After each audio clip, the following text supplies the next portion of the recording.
Imbestigahan ng Office of the Ombudsman ang mga sumusunod. Una, si DOJ Secretary Remulla Boying maaring managot sa violation of RA 3019, Anti-Graft and Corrupt Practices for sanctioning an invalid administrative arrest against the former president in contravention of the ruling of the Supreme Court in the 2023 case of immigration versus Juan Wenle. Maliwanag na napakadaming kondisyon, kwalifikasyon at requirement na isinaad ng ating Korte Suprema doon. Ikalawa, usurpation ng DOJ ng judicial functions. Kahit hindi sila korte, naghahatol sila na halos sila ang naging husgado. Ikatlo, grave misconduct and conduct prejudicial to the best interest of public service. Ikalawa, baka managot din si General Romel Francisco D. Marbil, ang Chief PNP, sa arbitrary detention, Article 124 ng Revised Penal Code. Violation of RA 3019, Anti-Graft and Corrupt Practices for inducing or persuading General Torre to perform an act in violation of laws, rules, and regulations, or an offense in connection with the official duties of the latter. Grave misconduct and conduct prejudicial to the best interest of public service.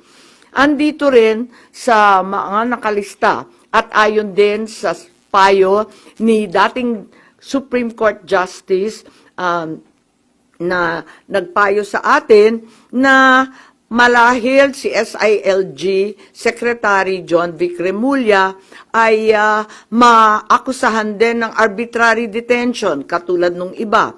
Violation of 319 for inducing General Torre and Marbil to perform an act in violation of the Constitution and our laws.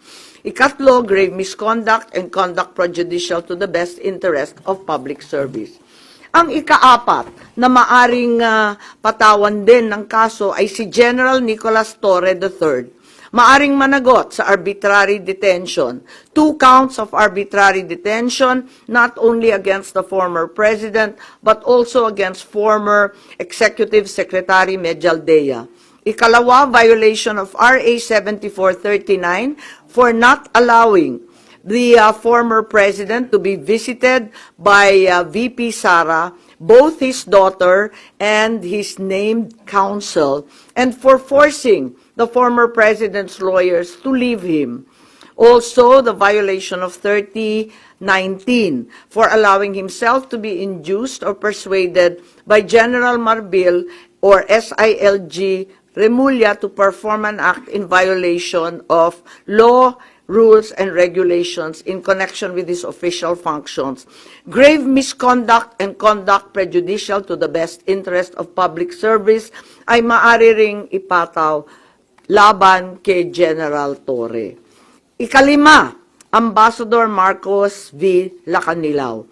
Maaring managot sa usurpation of official functions, Article 177 of the Revised Penal Code, pagsisinungaling sa ibang kaso at perjury sa ilalim ng Article 183 of the Revised Penal Code, false testimony in other cases, and perjury in solemn affirmation under Article 183 of the Revised Penal Code, at conduct prejudicial to the best interest of the service.